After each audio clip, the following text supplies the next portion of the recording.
Pronto, gente. Estamos gravando.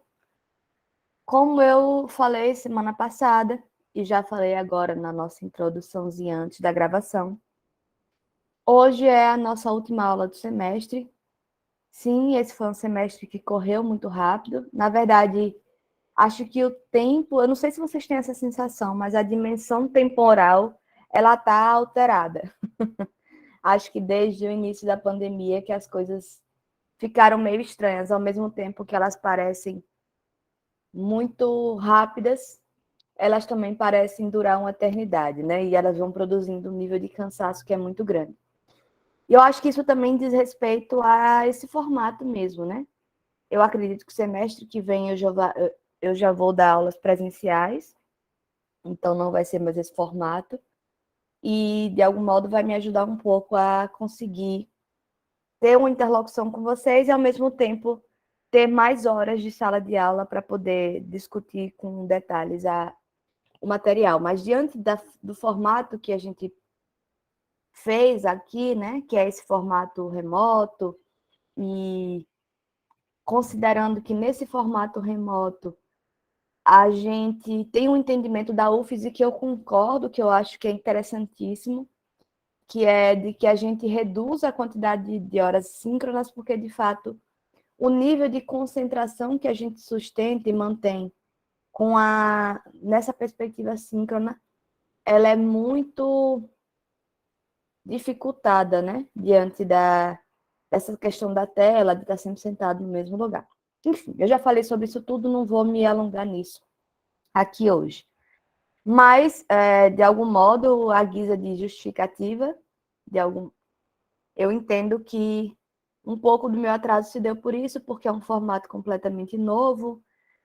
Eu realmente fiz um planejamento supondo uma quantidade de horas maior e quando foi reduzido, eu não consegui dimensionar, né, o quanto que eu gastaria nas discussões.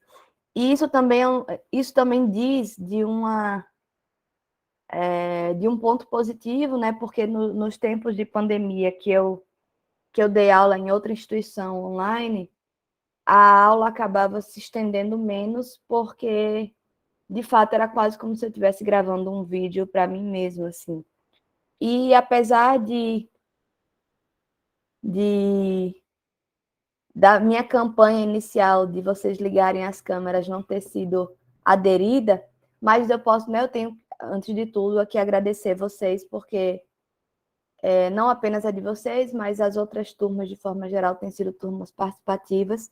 E quando tem participação, quando tem pergunta, quando tem discussão, o assunto se estende, mas isso é uma coisa boa, né? Porque desde o princípio eu venho dizendo para vocês que eu acho que é mais importante que a gente consiga se aprofundar numa discussão e construir aí uma forma de compreensão dela, do que da gente falar de tudo e daqui a 2 anos vocês olharem para trás e dizerem assim, não faço ideia, não lembro o que foi que eu estudei em psicologia geral, foi um monte de teoria lá, né?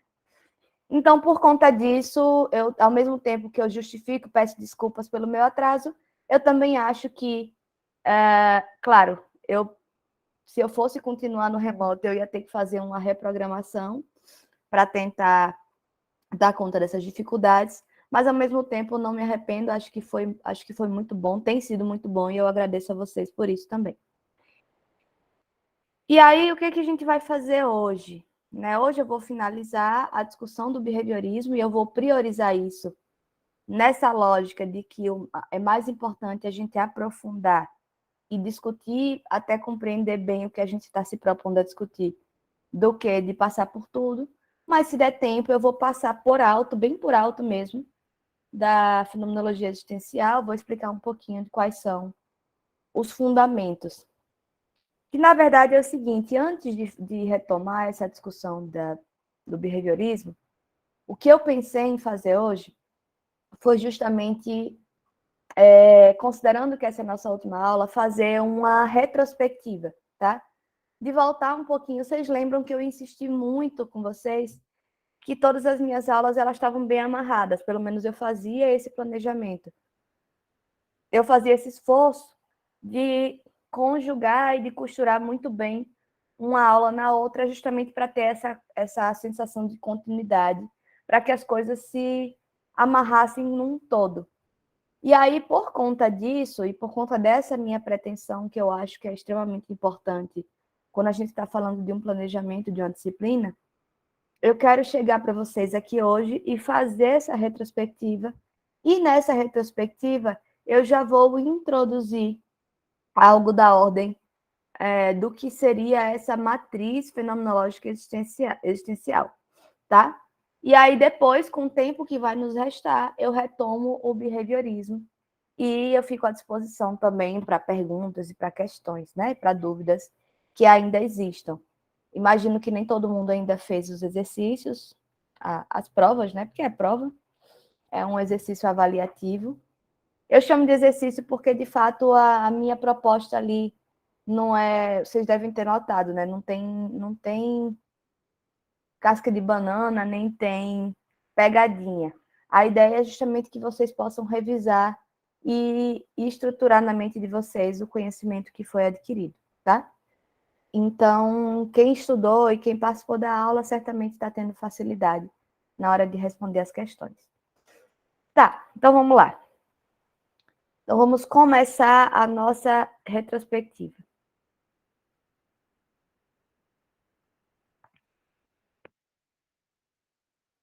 Desde o princípio do semestre, eu expliquei para vocês que a disciplina de psicologia geral, ela tem uma proposta de, eu acho que eu falei isso para vocês, de apresentação aí do que é que está no cerne da psicologia, enquanto um campo de saber, enquanto a ciência, né?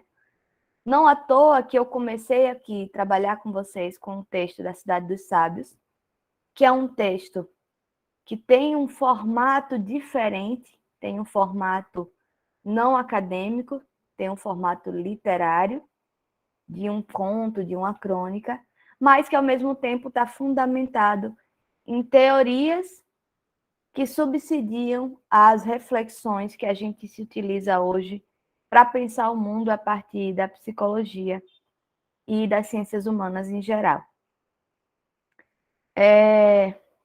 Mas quando eu digo que existe aí uma proposta de compreensão geral sobre o que é a psicologia e como é que ela se estabelece, como é que ela se sustenta, eu quero dizer com isso que existem diversas formas possíveis de dar essa disciplina. Se vocês fossem fazer essa mesma disciplina com outro professor, talvez ele tivesse seguido um caminho completamente diferente do meu. Aquele livro, que foi o segundo texto que eu passei para vocês, de Luiz Cláudio Figueiredo, é um livro que, inclusive, foi construído por Luiz Cláudio Figueiredo, depois dele ter dado muitas e muitas aulas de psicologia geral. Então, ele foi, ao longo das disciplinas que ele foi dando, ele repetindo essa disciplina, ele foi estudando cada vez mais e ele foi construindo um campo aí de compreensão sobre a psicologia a partir de uma perspectiva das matrizes de pensamento psicológico. Esse foi o recorte que ele deu.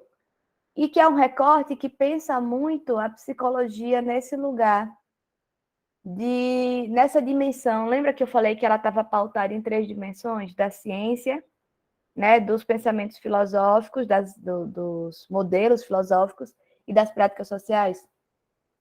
Então, essa perspectiva que Luiz Cláudio Figueiredo vai propor é justamente uma perspectiva que está muito mais pautada nesses fundamentos dos modelos filosóficos. Então, Luiz Cláudio Figueiredo, como um grande pensador contemporâneo nosso, ele vai pensar o seguinte: tá, se a psicologia ela se constitui a partir de modelos filosóficos, né, e tentando se utilizar aí dos métodos científicos como uma referência e levando em conta as práticas sociais como elas acontecem no dia a dia, eu vou construir a minha exposição sobre o que é psicologia geral, né, sobre a psicologia de forma geral, a partir das matrizes filosóficas do pensamento.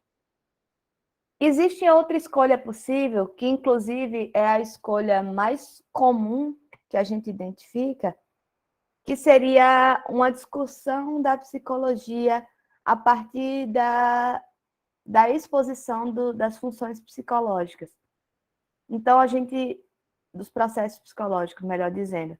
Então, a gente poderia trabalhar cada um desses processos de forma mais fragmentada, que é percepção, sensação, memória, pensamento,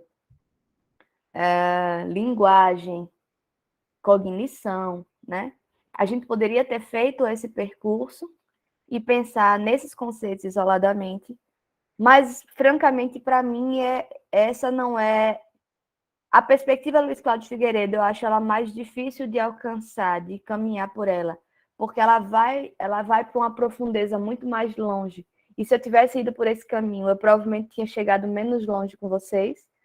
A gente ia sair com a sensação de, tá, isso aqui a gente estudou filosofia, né, ou psicologia.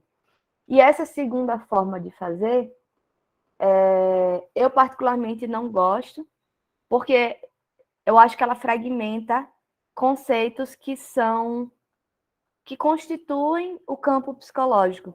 E quando a gente estuda as teorias como a gente fez, a gente acaba lidando com esses conceitos de uma outra maneira, de uma maneira mais prática.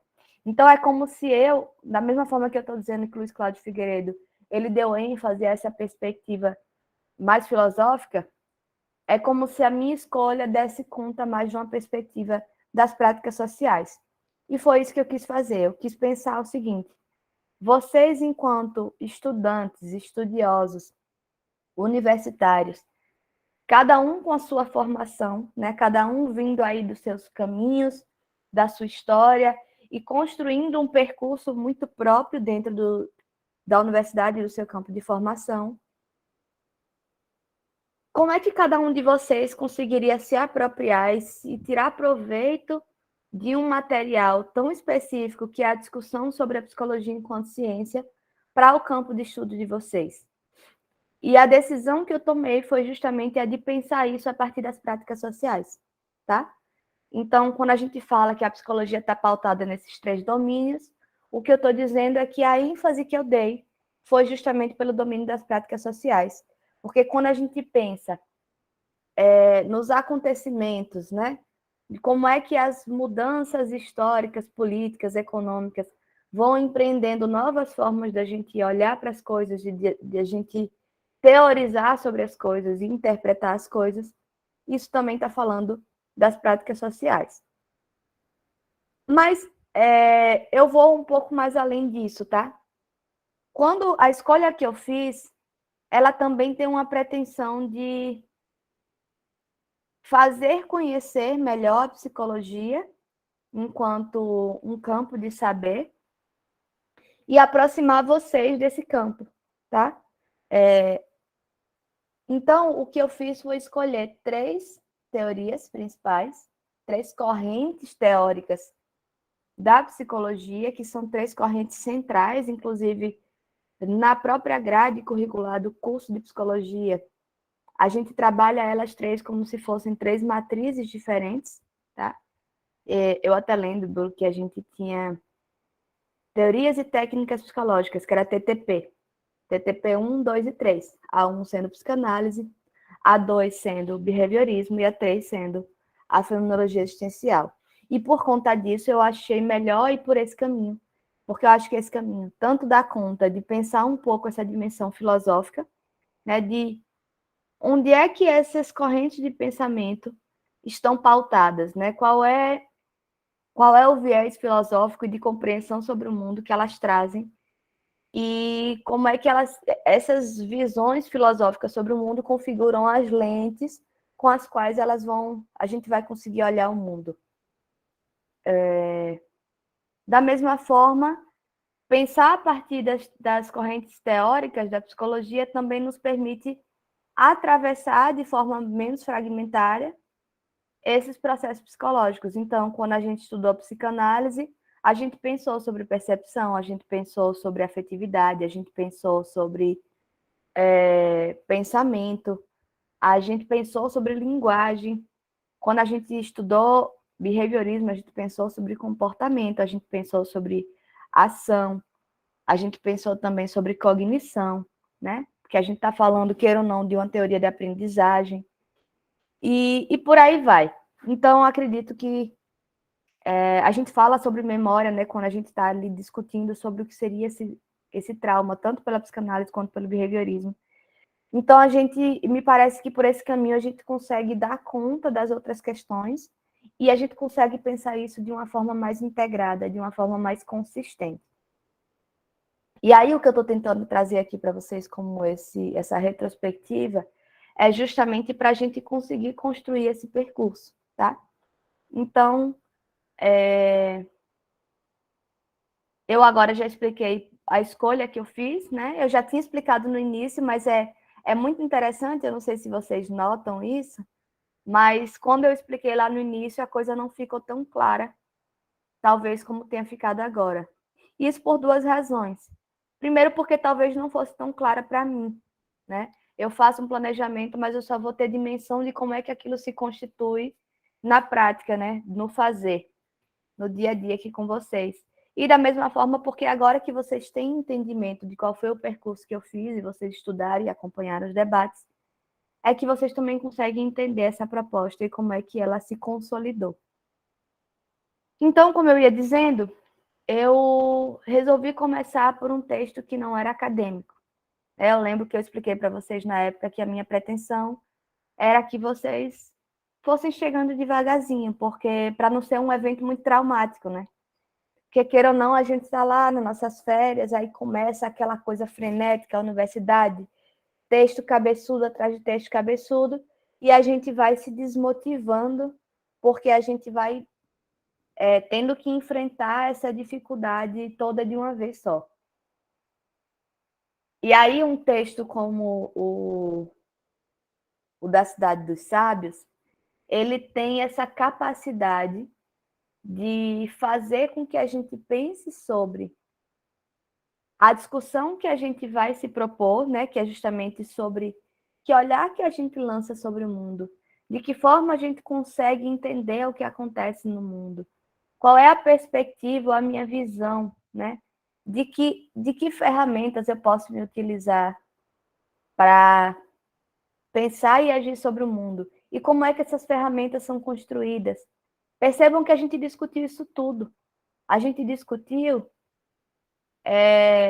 sobre as ferramentas, né, no sentido das teorias da psicologia que ajudam a gente a pensar sobre o mundo, mas a gente discutiu principalmente, e a gente começa daí, discutindo como é que a própria história, como é que a própria contingência histórica, né, da forma como se deu essa história, como é que ela produz uma certa maneira de pensar o mundo e de entender como as coisas funcionam, tá?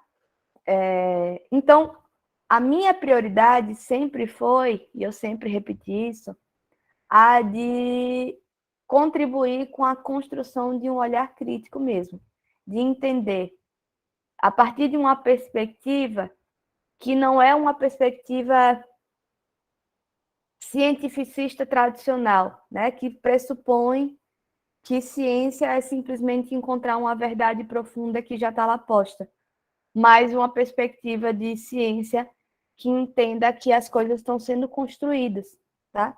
Que elas estão sendo produzidas enquanto elas são descobertas e entendidas. Então,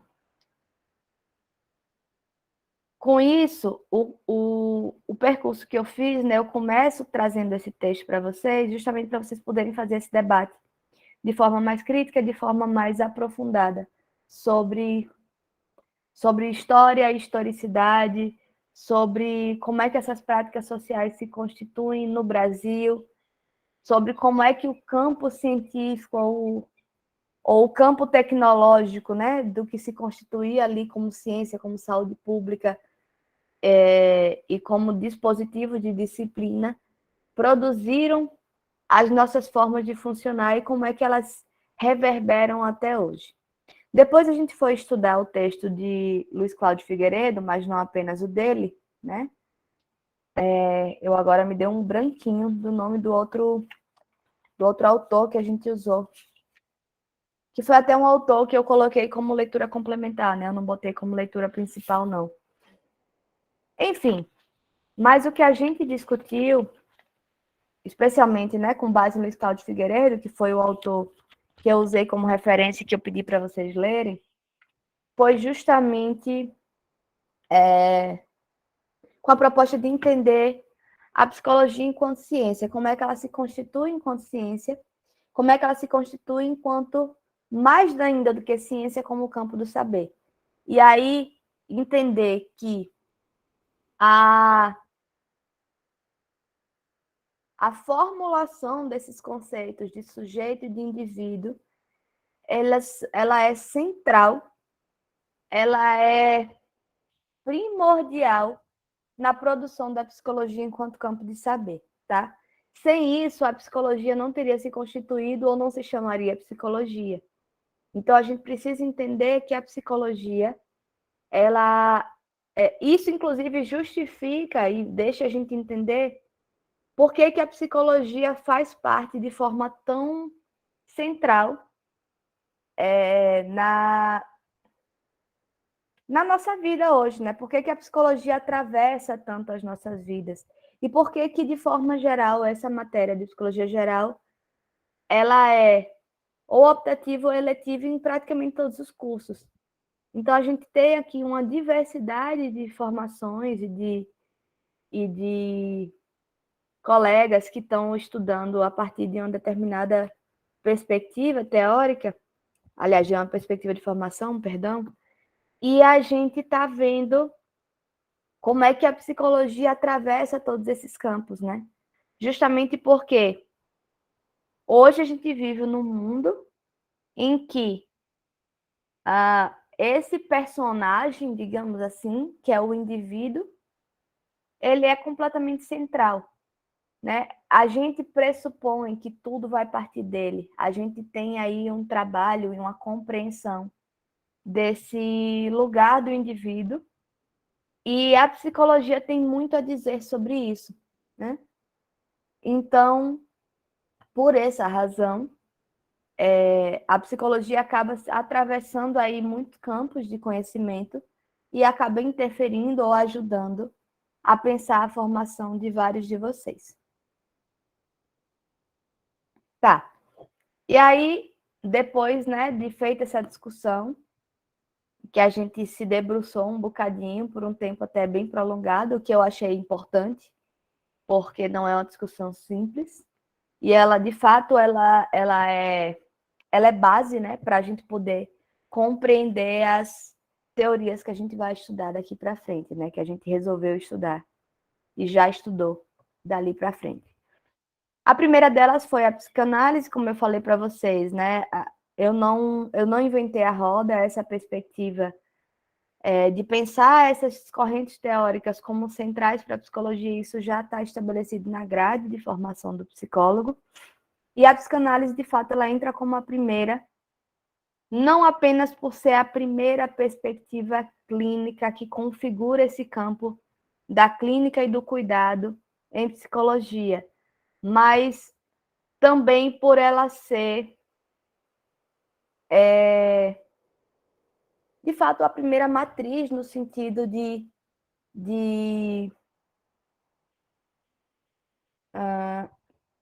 ela vai fundamentar uma forma de pensar da psicologia e que vai permitir uma série de outros desdobramentos daí para frente. A gente viu nas 5 lições sobre psicanálise que a psicanálise ela se inicia no campo da medicina, né? Ela nasce no berço da medicina. Mas aí Freud, no processo de descoberta, que não é descoberta, que é de invenção e de construção da teoria, ele vai se afastando cada vez mais da clínica médica. Ele vai entendendo que, embora a coisa tenha se constituído, tenha nascido de uma tentativa de cura de um sintoma que aparecia ali com muita frequência, que era o sintoma histérico, não à toa disse para vocês que na primeira lição a discussão está centrada no sintoma histérico, mas Freud vai ali reconfigurando esse campo e vai entendendo que tem outras questões em jogo. O que nos leva até a terceira lição das formações do inconsciente. Então, o inconsciente ganha centralidade na teoria freudiana para dizer para a gente o seguinte: tá, a gente tem aqui uma perspectiva clínica de cuidado, de tratamento, né, dentro do campo da saúde, mas a gente não é exclusivamente um campo da saúde, a gente não é exclusivamente um campo de cuidado. Nós somos uma ciência social, né? Então, isso é importante, assim, essa virada foi o próprio Freud que fez, quando ele vai entender que o inconsciente não está apenas nos sintomas, mas está nos sonhos, está nos xistes, está nos atos falhos. E eu falei sobre isso para vocês. Então, percebam que essa virada aqui, ela é primordial para a psicologia, porque a psicologia fica nesse entremeio. A psicologia é tanto um profissional da saúde, inclusive isso é uma confusão até hoje, é outra das confusões que a psicologia está imersa desde sempre. Essa semana eu fui tomar a vacina da gripe e eles têm os grupos prioritários, né? Não é todo mundo que toma a vacina da gripe. Ano passado eles acabaram liberando porque a adesão foi muito pouca. Mas todo ano eu vou e eu tomo vacina logo porque eu digo que eu sou psicóloga e comprovo que eu sou psicóloga e psicóloga é profissional de saúde. Mas eu não trabalho na saúde. Então, assim, na minha prática, eu não me entendo como profissional da saúde, porque eu sou... Eu me entendo como uma profissional social, né? Que eu trabalho especificamente com assistência social, trabalho com a docência, mas na clínica já é saúde, porque eu estou tratando com processos de adoecimento. Mas, enfim, eu não trabalho na política pública de saúde, vocês entenderam, né? Só que essa aqui é a grande questão. A psicologia, ela está aí nesses dois lugares. Ela é uma profissão da saúde, mas, ao mesmo tempo, ela é uma profissão social e ela precisa garantir que o reconhecimento desse atravessamento dos processos sociais e das questões políticas e econômicas que vigem aí as nossas relações e que estabelecem formas diferentes de se relacionar. Eu estou achando que eu tô aqui me empolgando, falando dessas questões todas, eu estou achando que eu estou me perdendo um pouco. Deixa eu voltar para o meu roteiro, que é justamente de pensar sobre essa retrospectiva. Então, quando a gente fala de psicanálise, a gente marca aí um pouco esse lugar, né? Esse lugar de uma psicologia que é um lugar de cuidado, mas também que é um lugar de análise social, de entender como é que as coisas funcionam e de entender esse sujeito a partir dessa relação que ele estabelece com o mundo no entorno dele. Luiz Cláudio Figueiredo, naquele livro que vocês leram só o primeiro capítulo, ele vai dizer que ele vai, como eu disse para vocês, ele vai trabalhar os campos da psicologia a partir de matrizes do pensamento, que ele vai dizer matriz do pensamento psicológico, mas que tem ali o pezinho na filosofia, né? E aí ele vai falar que a psicanálise ela está colocada em dois lugares nesse campo aí enquanto matriz de pensamento e enquanto fundamento filosófico. Um deles seria o funcionalismo, que é justamente essa perspectiva de uma forma muito grosseira, tá, gente? Seria uma perspectiva que vai pensar qual é a função das coisas. Ou seja, é um campo de estudo que não vai simplesmente constatar que algo acontece, mas que vai tentar entender por que aquilo acontece, como aquilo acontece e qual a função daquele acontecimento. Então, quando Freud ele vai se perguntar, quando ele vai construir esse conceito que é o inconsciente, ele não simplesmente constrói o conceito para dar conta de uma lacuna que ele não está entendendo, né? Que precisa existir ali. Não é um conceito que precisa existir para dar conta de um buraco. Ele está realmente pensando como é que esse funcionamento psíquico se dá e que papel que o inconsciente, enquanto um sistema, vai desempenhar. Desculpa, eu estava tentando lembrar qual tinha sido minha formulação anterior para saber o verbo. Qual o papel que esse inconsciente vai desempenhar no funcionamento da mente humana, do psiquismo humano, tá? Da mesma forma, a psicanálise, especialmente pós-Freud, com Jacques Lacan, e aí eu estou falando da tradição francesa, ela vai entrar um pouco nesse caminho do estruturalismo, mas já em Freud a gente consegue entender isso, porque o estruturalismo, segundo Luiz Cláudio Figueiredo, ele está pautado numa proposta de que os acontecimentos, as formas de funcionamento das coisas, elas estão inscritas numa certa linguagem e que essa linguagem deve ser decifrada. Então, vocês devem ter conseguido entender isso, eu espero que sim, das nossas discussões sobre psicanálise, que a psicanálise trabalha basicamente com interpretação, né?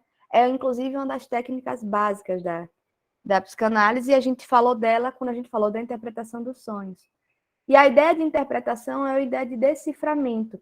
Mas esse deciframento, embora quando Freud construa essa ideia, tenha um pouco essa imagem de algo que está soterrado e que a gente, né, tal qual antropólogos, a gente está lá cavando cuidadosamente para revelar aquilo que está ali, mas não é simplesmente um revelar algo que está dado, que está posto, mas é revelar algo que está ali porque se constituiu, porque ao longo da história daquele sujeito, aquilo foi ganhando um certo lugar e foi precisando ser escondido e ser escanteado, digamos assim, né?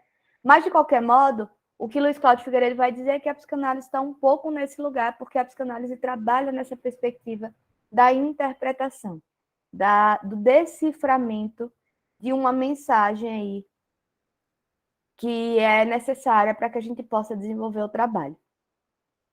Por outro lado, completamente diferente, a gente tem o behaviorismo, que é o que a gente está estudando, veio estudando nas últimas aulas, né? O behaviorismo, como eu falei para vocês, ele está pautado numa perspectiva filosófica bem positivista, assim. Na verdade, é filosófica, mas é também, né, seria a corrente teórica dentre essas que eu estou trazendo para vocês, a que está mais aproximada dessa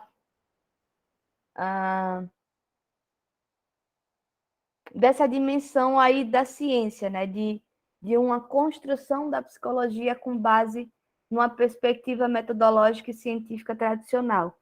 Então, o behaviorismo ele tá fazendo um esforço de compreensão do mundo, mas essa compreensão é de um mundo que está dado, no sentido de um mundo que está exposto, né? Que é algo que eu consigo perceber. Por isso que eu disse que o processo psicológico da percepção pode ser lido e pode ser discutido quando a gente fala de behaviorismo. Porque o behaviorismo, enquanto uma teoria empírica, ela vai necessariamente lidar com essa dimensão do que pode ser visto. O que não pode ser visto não existe, não é levado em consideração. Então, no behaviorismo, a gente está tratando aí dessa perspectiva científica que diz de uma observação, né, no sentido de compreensão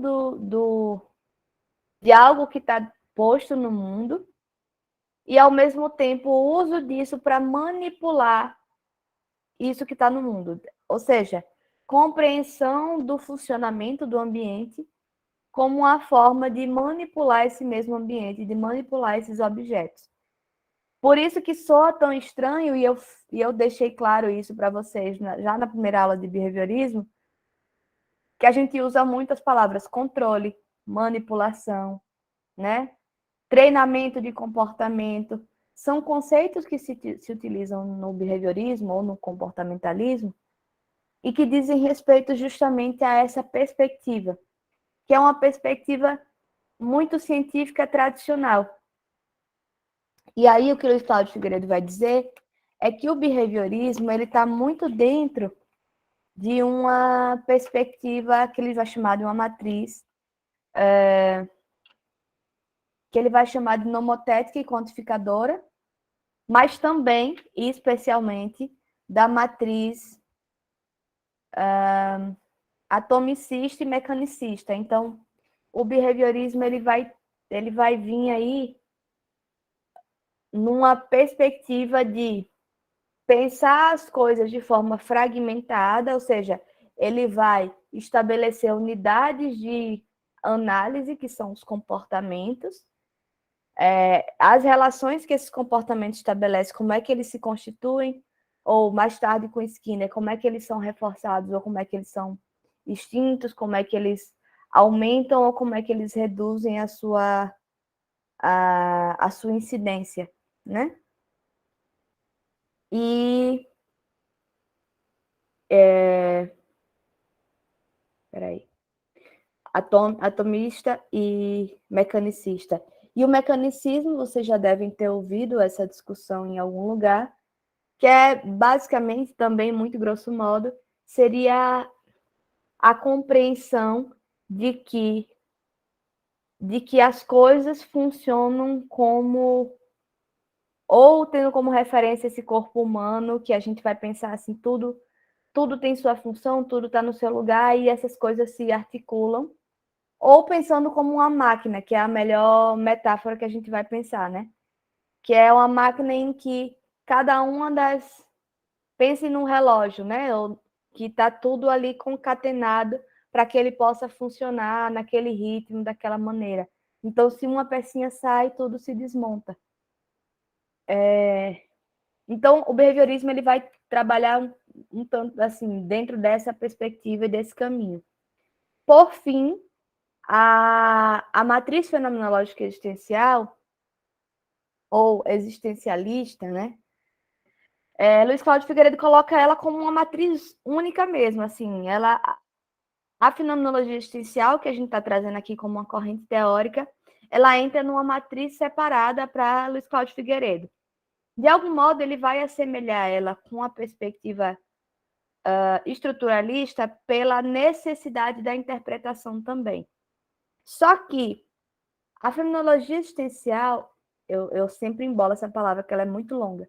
A fenomenologia existencial, ela vai tratar aqui de uma perspectiva de interpretação que não diz respeito a encontrar algo que está ali, né? Algo, como eu falei, algo que está soterrado e que a gente está investigando e tentando encontrar porque foi escondido ou porque foi soterrado por alguma experiência ou por algum processo de repressão.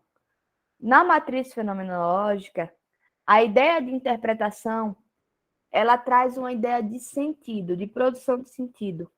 Qual é o sentido que eu dou para a minha existência? Né? Qual o sentido que eu consigo ler, ou que eu consigo construir?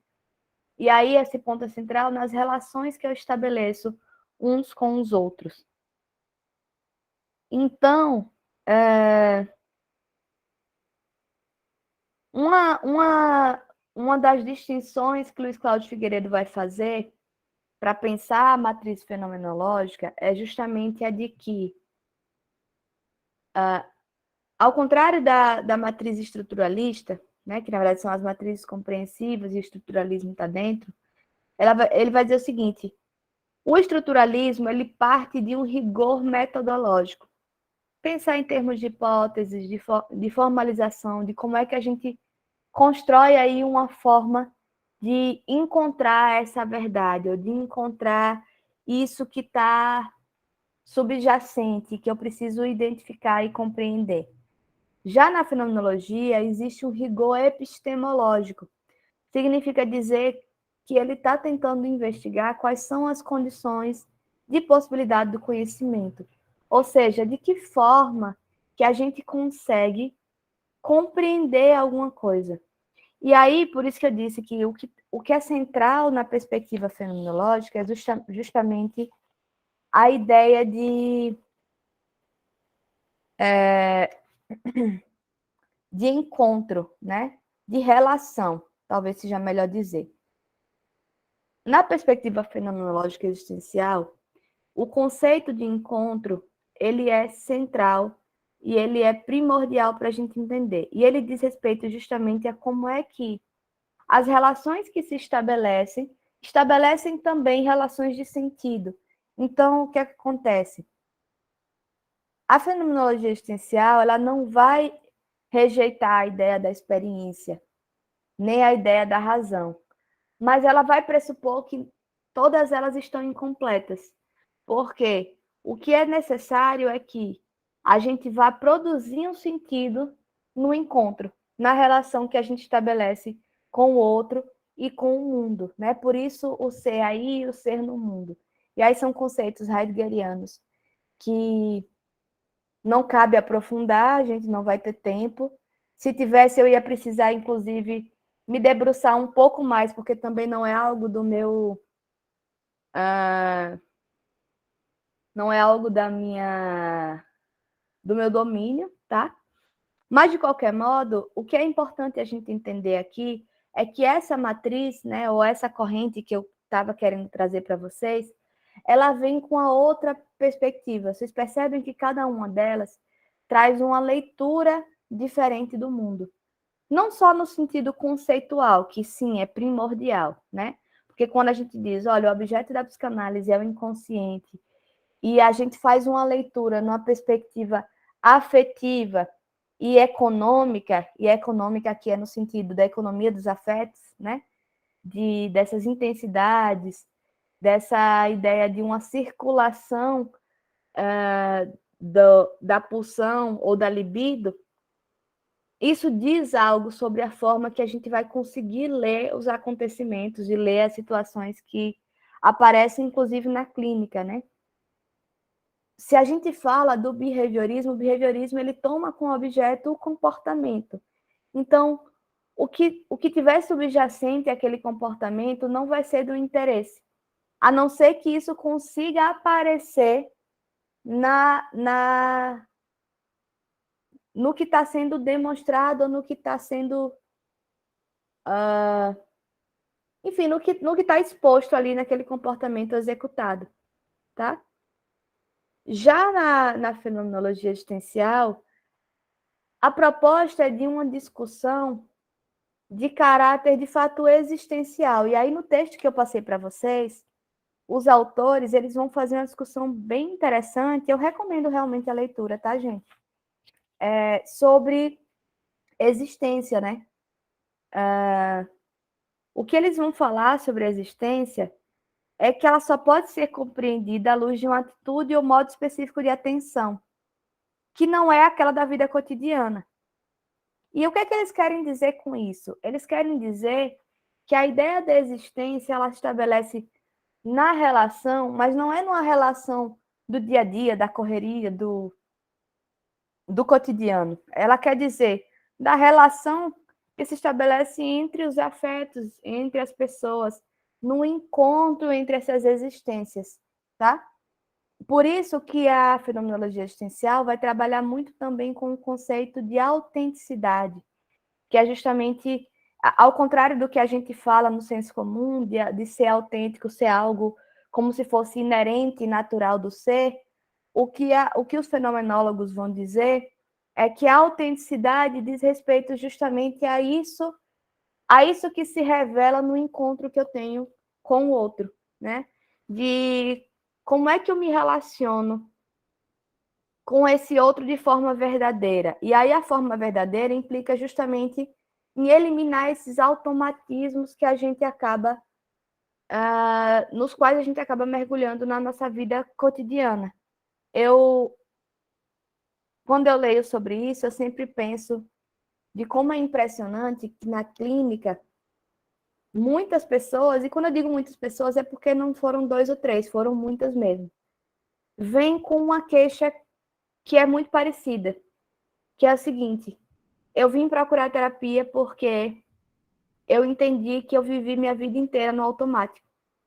E algo acontece na vida daquela pessoa e esse piloto automático não responde a contento, aí dá um erro de percurso, dá um acidente e a pessoa está lá devastada e diz: eita, notei agora que eu estava esse tempo todo no automático, no piloto automático. Inclusive, essa metáfora não fui eu que inventei.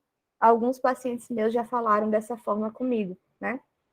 E uma das questões que a fenomenologia existencial traz é justamente isso. A questão da autenticidade está atravessada nesse ponto. É de entender como é que a gente sai desse automatismo da vida. Porque quando a gente fala do automatismo, a gente entra num modo de funcionamento que é como se tivesse dado. É como se, assim, eu não tenho muito para onde correr. A minha vida é isso, acabou, né? E a ideia de autenticidade é justamente, ela está colocada também numa ideia de responsabilidade. E a responsabilidade aqui não é culpa, não é dizer assim, a culpa é sua, você que tem que assumir sua vida, esse discurso de coach que faz a gente sentir mais peso ainda nas costas, né? Não é isso, a responsabilidade no sentido de, diante dessas possibilidades de existência que você tem, né? Diante da forma como você consegue produzir aí respostas para os encontros que você tem na vida. É isso, como é que você responde? A responsabilidade tem a ver com responsividade. Como é que você consegue responder a isso, tá? Então, tem aqui um trecho. Eu estou adiantando isso porque eu sei que eu não vou poder entrar com detalhes na discussão, tá, gente? E aí a gente fica com o restinho da aula só para tirar o resto das dúvidas do behaviorismo. E aí tem um trecho aqui muito legal do textinho, eu realmente gostaria que vocês lessem, tá? Não vou ter como cobrar de vocês, mas eu recomendo mesmo. Que é na página 393, que eles vão dizer o seguinte: pode compreender-se e aceitar-se, sejam quais forem os seus sofrimentos, como responsável, no sentido de responder e apropriar-se das solicitações concretas da vida. Longe de uma culpabilização paralisante, essa, desculpem,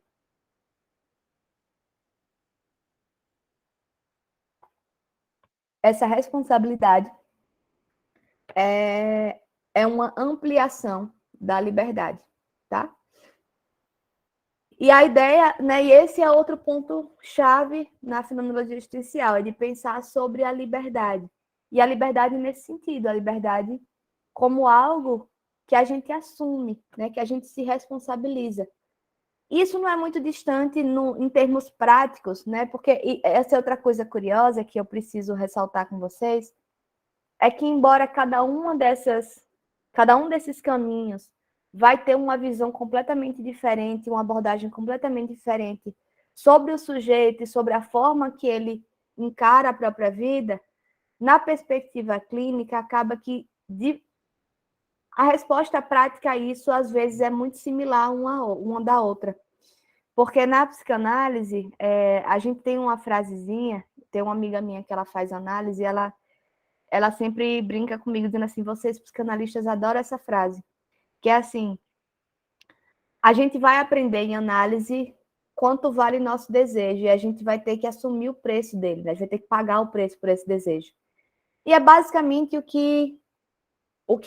o existencialismo e a fenomenologia existencial está trazendo aqui nessa discussão, que é o seguinte, quando eu entendo a minha responsabilidade, quando eu entendo que tem a ver com, né, que eu preciso sair desse automatismo da vida e eu preciso assumir o que é que eu desejo, com isso eu vou ter que ser responsável pelas decisões que eu tomo. Eu vou ter que responder de forma ativa, consciente aquilo que está me ocorrendo, né? E que disso depende a minha liberdade. Eu só vou ser livre quando eu conseguir assumir isso. Isso também é uma perspectiva muito parecida de forma prática, né, na prática final, do que a gente faz em psicanálise, tá?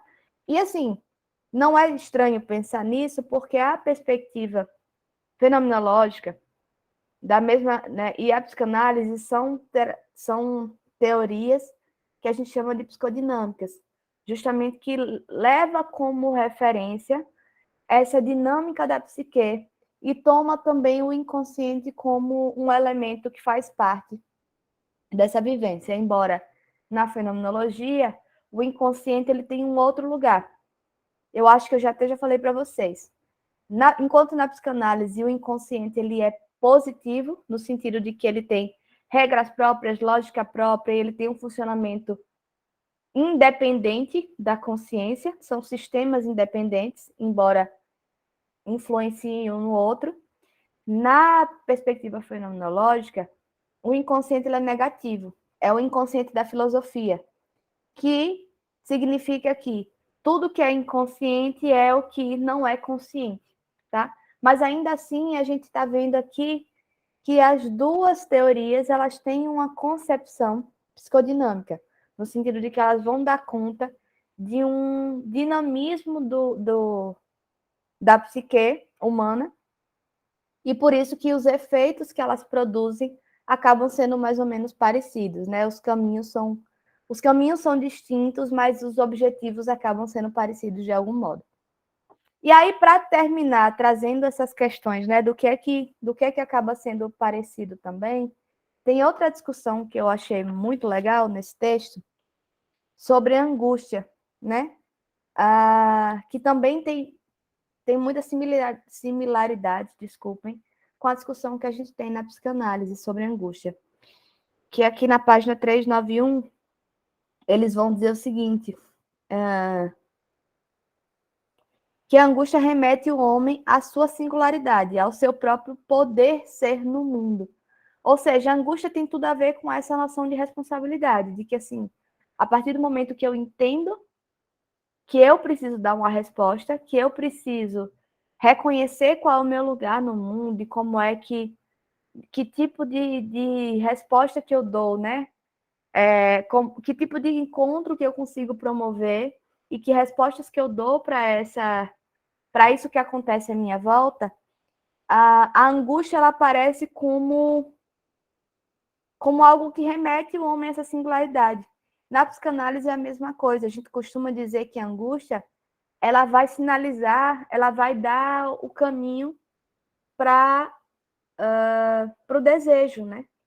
Porque o desejo é justamente isso que a gente quer muito, mas que por conta da configuração da sociedade, do que é certo, do que é errado na sociedade, às vezes a gente precisa abdicar. E aí, mas esse precisar abdicar, muitas vezes é um abdicar no sentido de assim, o outro disse que eu não posso. E tanto o que a psicanálise propõe, quanto o que a fenomenologia existencial vai propor, é justamente de que assim, tá, você pode até decidir que não vai poder bancar isso aí, né? Mas aí isso significa que você vai olhar nos olhos desse desejo, né? Vai olhar diretamente para isso, o que é isso que te mobiliza, o que é isso que você deseja, e poder dizer assim, tá, eu já sei que eu desejo isso, então eu vou bancar as consequências desse desejo, né? Que implica em liberdade, mas a liberdade também traz outros riscos. Ou eu simplesmente vou dizer, não, mas eu continuo não querendo bancar, e quando você toma essa decisão de forma consciente, você também está bancando, né? Porque você diz assim, não, é uma decisão que eu vou tomar. Deixa eu dar um exemplo bem prático sobre isso, né? Vocês já perceberam que eu volta e meia vou trazer aqui discussões sobre maternidade e tal, porque eu acho que essa é uma discussão não apenas que me concerne como mulher, mas me concerne ainda mais como uma mulher de 36 anos, quase 37, que tem uma expectativa social de que eu seja mãe, né?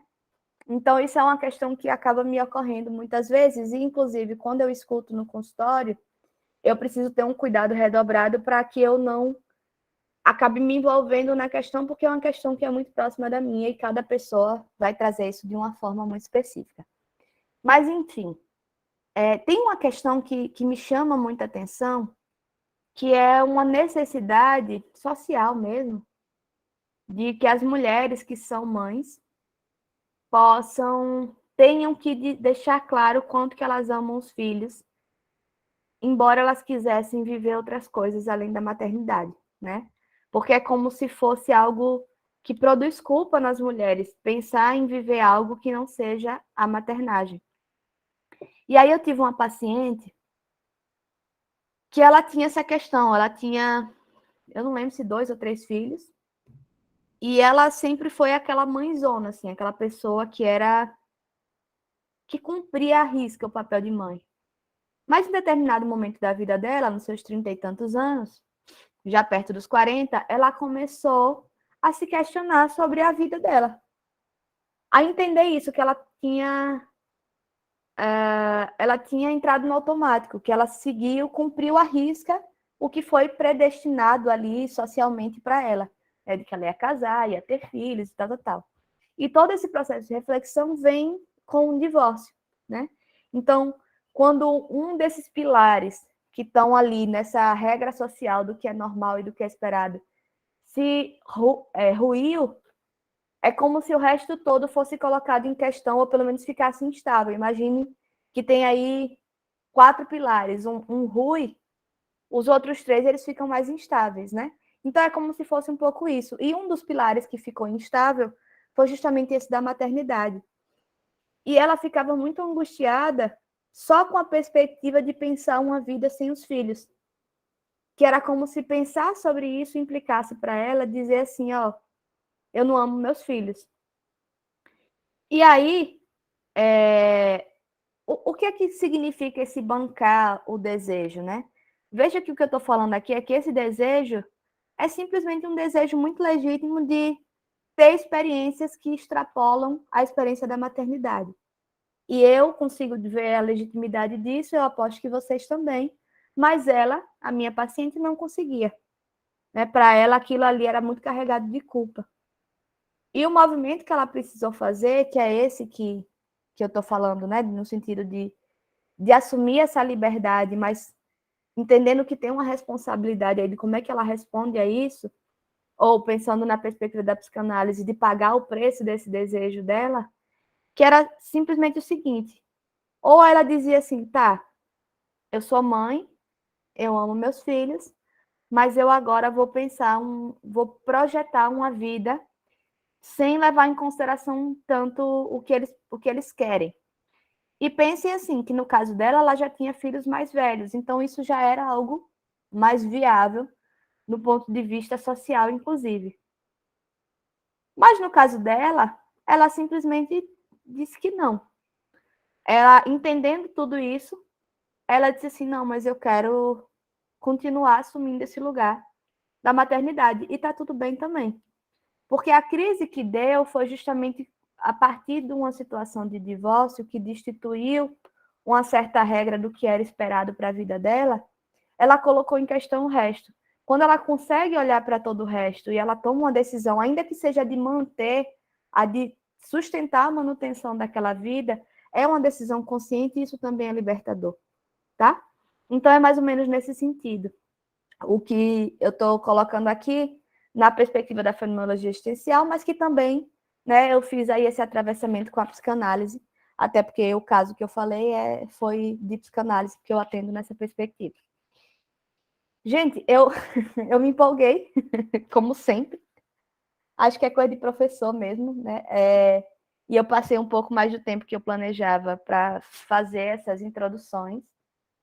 Eu queria ouvir um pouco de vocês, o que é que vocês acham, se vocês leram o texto da fenomenologia, se vocês têm alguma dúvida ou alguma curiosidade para perguntar sobre. E aí vocês já aproveitam e me dizem o que é que a gente faltou discutir de behaviorismo, que a gente vai fazer isso até o final da aula.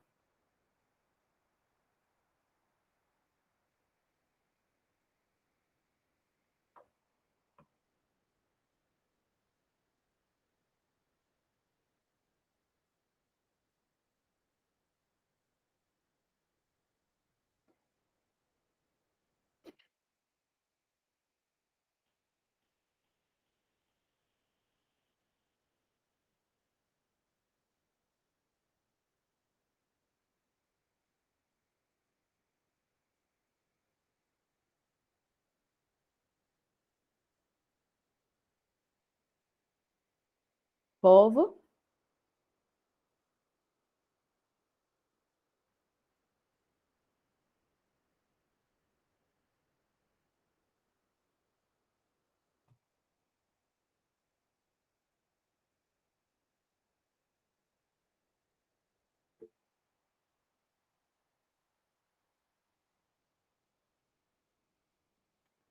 Pronto, o Antônio está aqui me salvando da minha solidão.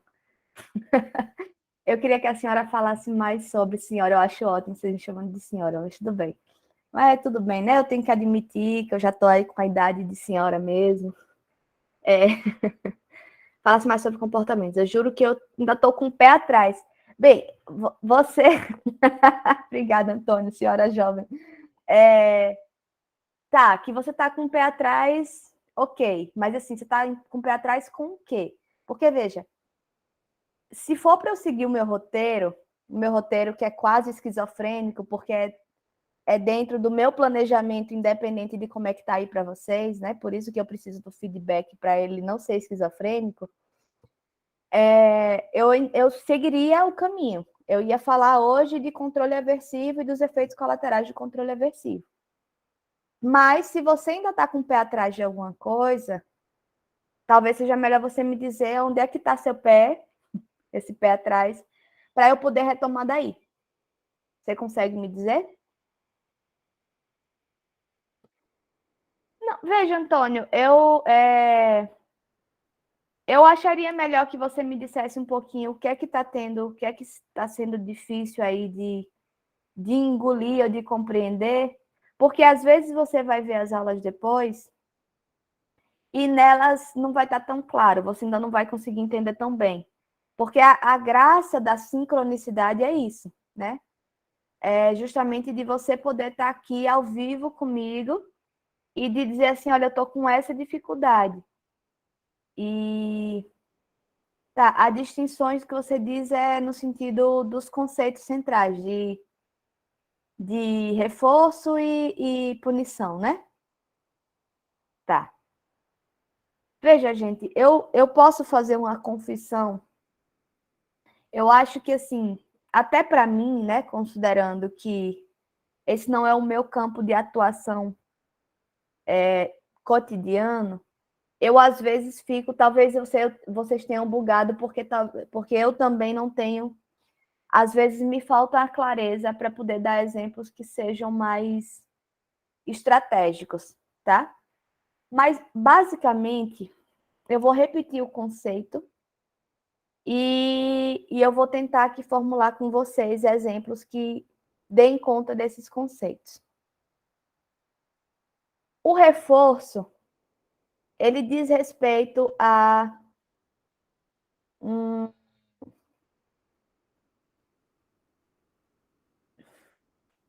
vamos lá, peraí.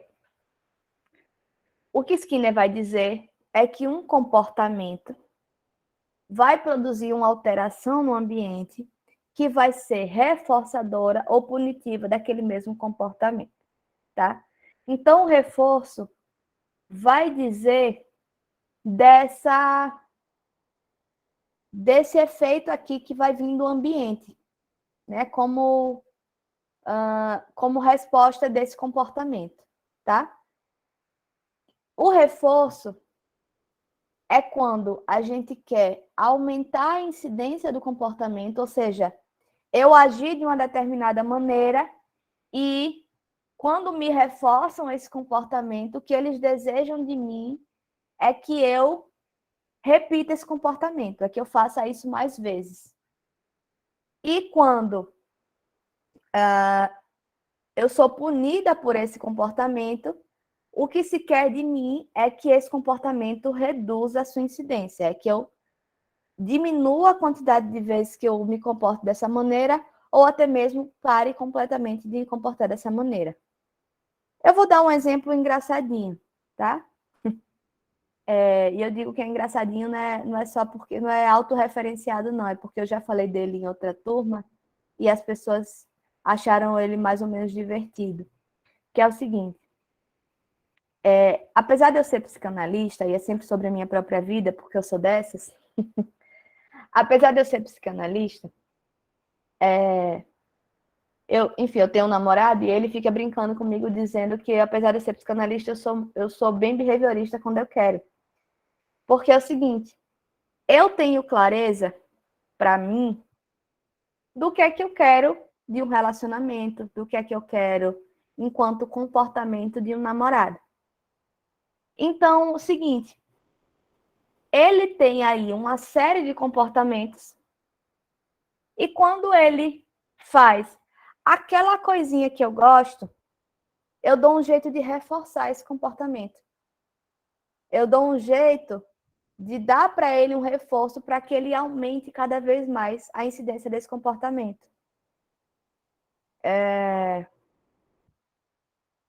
Sei lá, aí eu também não vou poder dar exemplos muito claros, porque aí vai muito da minha intimidade, né? Mas na verdade é porque eu não estou conseguindo pensar mesmo, gente. Mas enfim, vejam só. Então o que é que acontece? Num relacionamento de forma geral, geralmente o que a gente vai querer é que a pessoa seja carinhosa. Então, quando a pessoa vai e chega aqui, né, aparece e dá um beijinho, ou faz uma fala mais carinhosa, a gente retorna com algo que também seja reforçador para aquela pessoa. A gente pode ser também mais carinhosa, a gente pode ser, né, pode falar de uma maneira mais doce, pode dar para aquela pessoa uma coisa que ela já tinha pedido e eu não tinha dado ainda, né? Dar uma resposta ali que ela estava esperando e não tinha tido ainda, tá? Então, isso é reforçador. E nesse caso é um reforço positivo, porque eu estou dando algo a ela. Né? Então, eu lembrei agora do exemplo que é muito mais legal e que vai ser mais claro. Em geral é isso, Antônio. O Antônio fez um resuminho aqui do que se trata. Mas deixa eu dar esse exemplo de um reforço positivo. Vocês já viram uma série chamada The Big Bang Theory? Eu vou continuar mesmo sem vocês responderem. Tem um personagem chamado Sheldon, que ele, né, pelo que eu entendo, ele tem alguma espécie de autismo e tal, e ele é muito inteligente, ele tem aí, sabe, um monte de teoria, e tem um episódio especificamente que ele está colocando em prática o behaviorismo, é muito divertido esse episódio. Eu, inclusive, se eu conseguisse descobrir qual é ele, eu posso até recomendar para vocês assistirem, que ele fala disso de uma forma muito divertida. Então, o que acontece? Mas é bem simplória também, tá? Tem uma outra personagem chamada Penny, que ela tem alguns comportamentos que ele não gosta. E aí, o que acontece? Quando ela tem, nesse episódio, né? Quando ela faz alguma coisa que ele não gosta, ele pega um borrifador de água e ele borrifa na cara dela. Como se fosse E aquilo é um reforço, aliás, é uma punição positiva. Ele está adicionando um estímulo que é desagradável para ela parar de fazer aquilo. Mas, em contrapartida, quando ela faz algo que é positivo, que ele gosta, né, que ele aprecia, aí ele vai dar um chocolatinho para ela, tá? Aquilo é um reforço positivo. Veja, nos dois casos foram positivos porque ele adicionou um estímulo. No primeiro, ele adicionou o borrifador de água, a água, né, borrifada no rosto, que é desagradável, que dá um susto. E no segundo, ele adicionou o chocolate. Quando ele adiciona o chocolate, ele está tentando aumentar a incidência daquele comportamento. É quando ela está se comportando da maneira que ele quer. Então, ele dá o chocolate. E quando ele usa o borrifador, é quando ela se comporta de uma maneira que ele não quer, tá? Isso é a punição positiva, porque nos dois casos ele está adicionando o estímulo. O reforço negativo e a punição negativa continua sendo reforço, continua sendo punição. Ou seja, no reforço continua sendo a intenção de aumentar o comportamento, a incidência do comportamento, e na punição continua sendo a ideia de diminuir a incidência do comportamento. Só que quando ele é negativo, significa que a gente retira um estímulo para isso acontecer, tá? Então, o que acontece? Num reforço negativo, a gente tira um estímulo para um determinado comportamento repetir, né? Ter uma incidência maior. Que aí foi o exemplo que eu dei semana passada de uma criança que sempre foi estudiosa, que tirava notas boas, e aí ela foi e ganhou de presente um videogame. Beleza, esse aí foi um reforço positivo. Só que aí a criança começa a perder os limites, né, do tempo que ela tem para gastar estudando e jogando videogame, e ela começa a gastar muito tempo no videogame, o que faz ela reduzir as notas dela. que foi aí um efeito colateral que não era esperado desse reforço, tá? E aí, o que acontece? O que é que os pais resolvem fazer? Eles retiram o videogame, não como uma punição, mas para dizer assim, olha, agora, enquanto você estiver no período letivo, você vai ficar sem o videogame. Quando você entrar de férias, você vai poder jogar o dia inteiro, se você quiser. Mas eles tiram não como uma medida de castigo, mas como uma medida de dizer assim, como isso está atrapalhando a sua rotina, eu vou tirar esse estímulo para você voltar a ter aquela resposta que você tinha antes de aumentar o comportamento de estudar e de tirar notas boas, tá? Enquanto que a punição negativa é tirar algo para diminuir a incidência do comportamento. Então, eu não vou usar de novo o exemplo do videogame, não, para não confundir a cabeça de vocês. Mas uma criança que briga na rua, ela vai para a rua, tem aquele horário, ela tem uma rotina de que, assim, depois de um determinado de estudar algumas coisas, de tantas horas de estudo, aí a mãe geralmente libera para ir para a rua, e para a rua é uma coisa. A retirada do videogame naquele exemplo, Antônio, seria um reforço negativo, tá? Porque o que está em questão é aumentar a incidência do comportamento de estudo e de tirar nota boa, certo? Então, você tira um estímulo para aumentar um comportamento. Se eu tirasse esse mesmo estímulo do videogame para reduzir um comportamento, sei lá, digamos que a criança, depois que começou a jogar um jogo de videogame, ficou muito agressiva. Começou a xingar e começou a falar, enfim, né? Que eu acho que. Não vou entrar nesse debate, não, mas vamos lá. Digamos que uma outra criança que também ganhou um videogame, depois do videogame se tornou muito competitivo, muito agressivo, muito. E aí está incomodando, e aquele comportamento está incomodando os pais. Quando eles tiram aquele videogame, veja, o movimento é o mesmo, ele vai tirar o videogame. Só que nesse caso é punitivo, porque a punição diz de uma redução da incidência daquele comportamento. Você entende que a ideia de ser reforço ou de ser punição diz respeito ao comportamento que você quer regular, que você quer aumentar ou reduzir, tá? É isso que está em questão no conceito. Ficou melhor agora?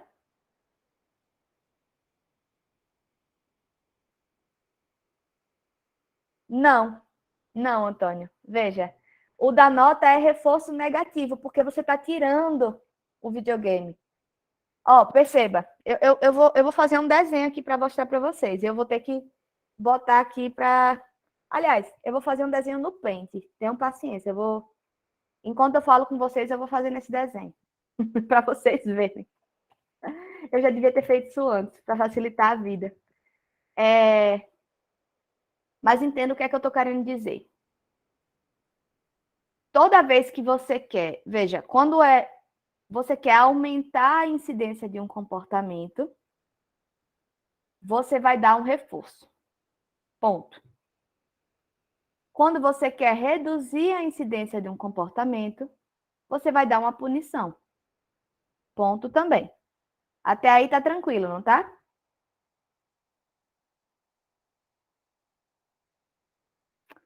Beleza, sigamos então. Só que o que acontece? Quando você adiciona um estímulo, seja reforço, seja punição, é positivo. Quando você retira um estímulo, seja reforço, seja punição, é negativo, tá? Então, quando você entrega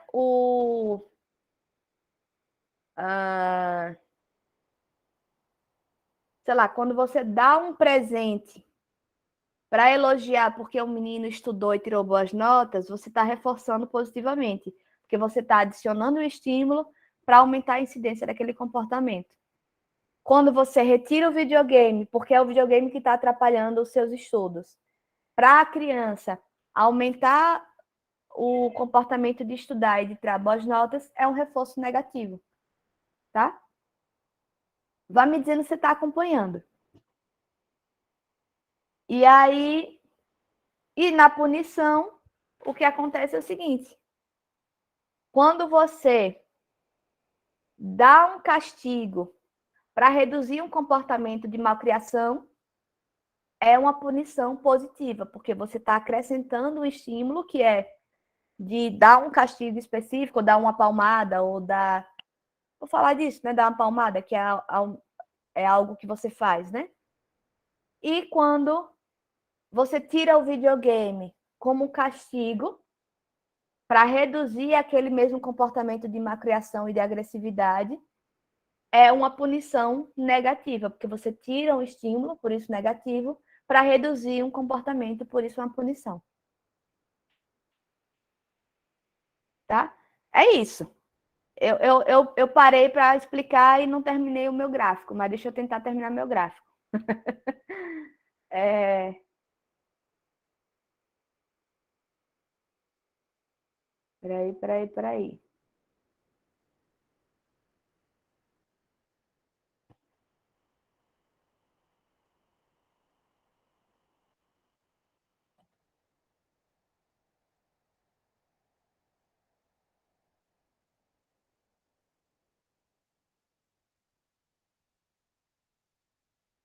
Se vocês estiverem escrevendo algo, eu não estou vendo, não, tá? Que eu estou tentando desenhar um negócio aqui rapidinho, só para dar essa noção desenhada.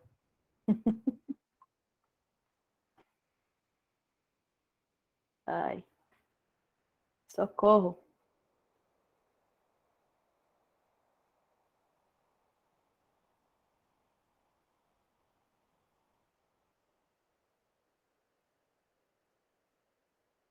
Ai, gente, eu não sei mais usar o pente na vida, não. Me desculpem, tá? Eu tô me batendo aqui.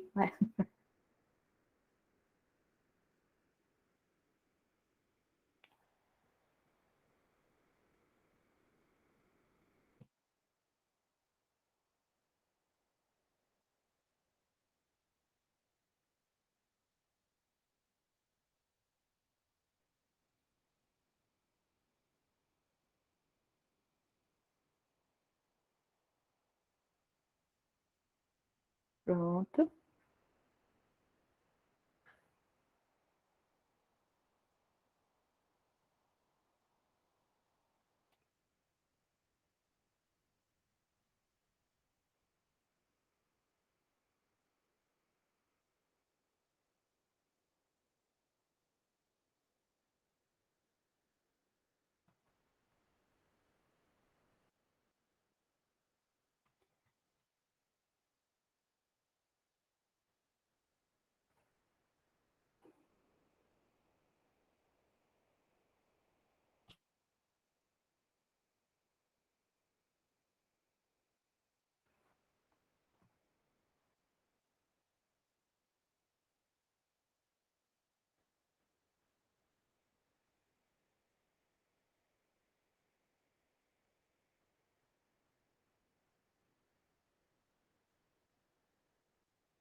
Tô acabando, viu, gente? Chego já, chego já.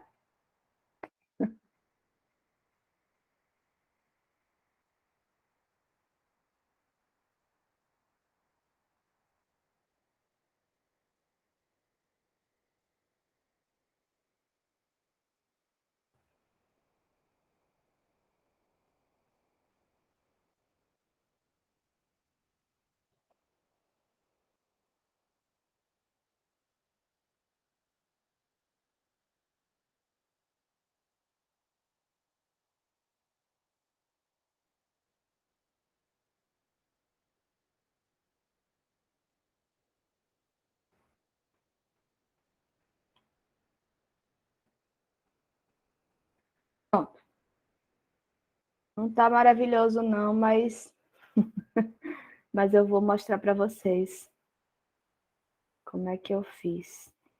Ai.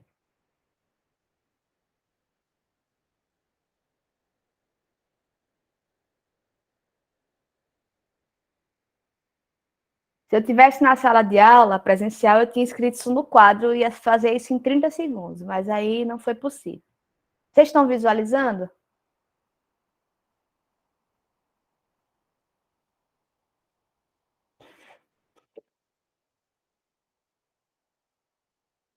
Vocês estão visualizando?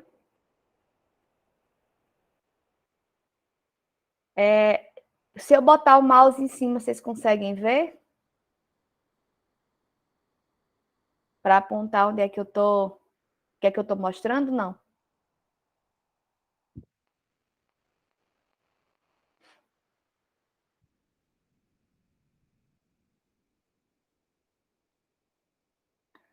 Ó, gente, só para vocês entenderem aqui, desculpe a questão das cores, é porque eu estava ainda tentando entender como é que funcionava isso das cores e depois eu não consegui trocar, tá? Mas se vocês forem notar, na linha vertical, eu coloquei lá em cima reforço, embaixo punição. Na linha horizontal do lado esquerdo eu botei negativo, do lado direito eu botei positivo. E aí em cada quadrante mostra como é que isso funciona, tá? Então, no primeiro quadrante, o de cima da esquerda, o reforço negativo, ele tira estímulo, porque ele é negativo, ele vai retirar um estímulo do ambiente para aumentar o comportamento, para aumentar a incidência daquele comportamento, tá? No caso do segundo quadrante, que é o da direita superior, é o reforço positivo. Porque é positivo, a gente vai adicionar o estímulo. E porque é reforço também para aumentar o comportamento, ou aumentar a incidência do comportamento. É que eu quis ser mais breve, né? No negativo, no de baixo, o terceiro, que seria o de baixo e da esquerda, a gente está falando de punição negativa. E a punição negativa, por ser negativo, a gente vai retirar o estímulo. E por ser punição, a intenção é de reduzir o comportamento. No quarto quadrante, que é da punição positiva, a gente vai adicionar o estímulo, porque é positivo, e reduzir, com a intenção de reduzir o comportamento por ser uma punição. Deu para ficar mais visível agora?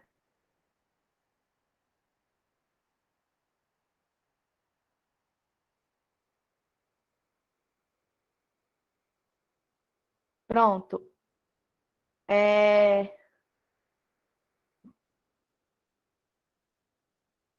Eu não consegui trocar a cor, vida.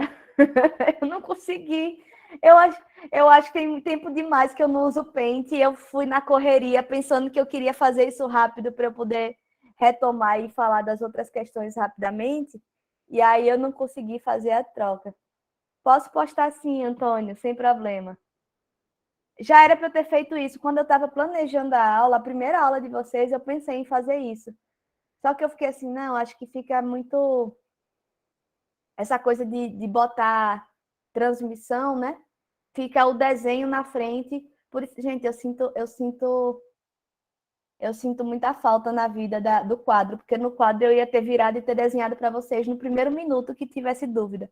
Mas, enfim, conseguimos, né? Conseguimos esclarecer como é que isso funciona. Só não deu para colocar os exemplos na tabela, mas aí eu acho que vocês podem tanto desenhar isso no caderno, quanto printar, ou quanto eu mesma posso mandar e postar isso no Classroom. E aí vocês podem, sei lá, imprimir ou desenhar e vão e vão anotar o que é os exemplos, talvez, que fiquem em cada um, tá? Beleza, Antônio, que bom. Já devia ter feito isso antes, né? Obrigada. Já é um feedback importante para, inclusive, se quiser, já fica como sua resposta lá na última questão da prova, que é uma resposta que vai ser pontuada de qualquer maneira, que é justamente isso, assim, de sugestões, de melhorias.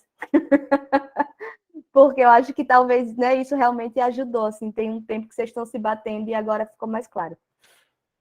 Mas agora que vocês entenderam, deixa eu aproveitar nossos últimos 15 minutos para eu falar dos efeitos colaterais do controle aversivo, tá, gente?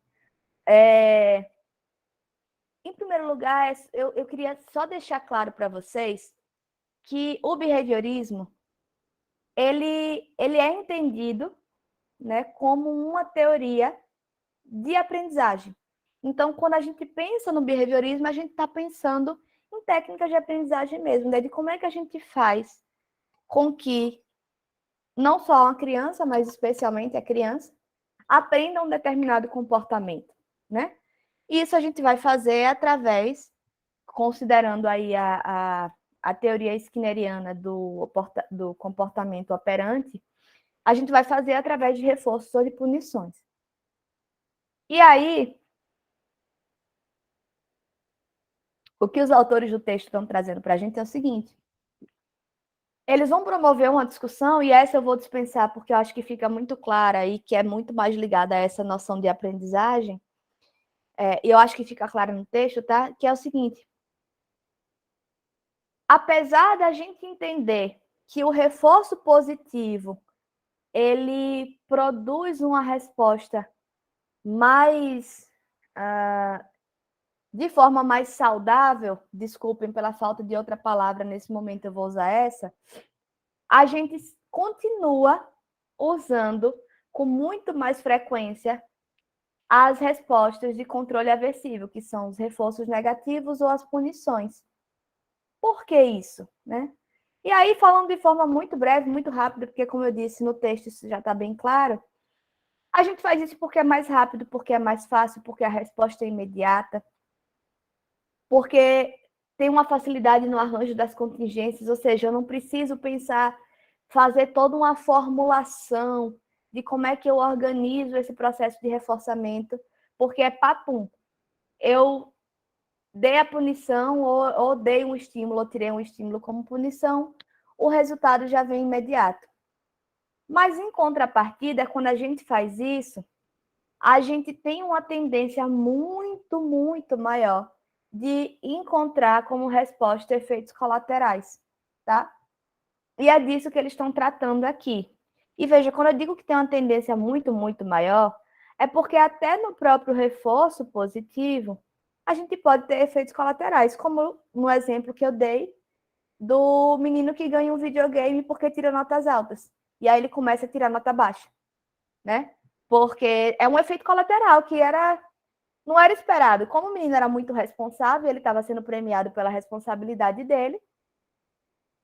Quando você vai lá e dá um reforço, porque ganhar um videogame, né, como premiação por uma nota ou por um boletim bonito, pais adoram fazer isso, é um reforço positivo, mas o tiro saiu pela culatra ali, né? E aí o menino entrou no vício do videogame e acabou produzindo resultado inesperado.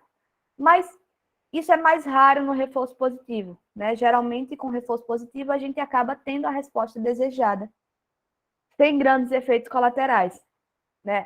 Os efeitos colaterais, como, por exemplo, respostas emocionais, eles existem, mas são respostas emocionais positivas, respostas emocionais que constituem vínculo, que ajudam no processo de reforçamento. Então, não é entendido como, embora sejam respostas emocionais que são eliciadas, enquanto né, eliciadas junto com a resposta desejada, mas essas respostas emocionais, elas também continuam contribuindo com o aumento desse comportamento. Então, é interessante, tá? Mas no caso das respostas dos controles aversivos, né? E aí eu chamo de controle aversivo para falar de tudo, de reforço negativo ou das punições, seja positiva ou seja negativa. O problema é que tem muito tiro saindo pela culatra, que tem muito efeito colateral que se estabelece daí, tá? Então, o que é que acontece?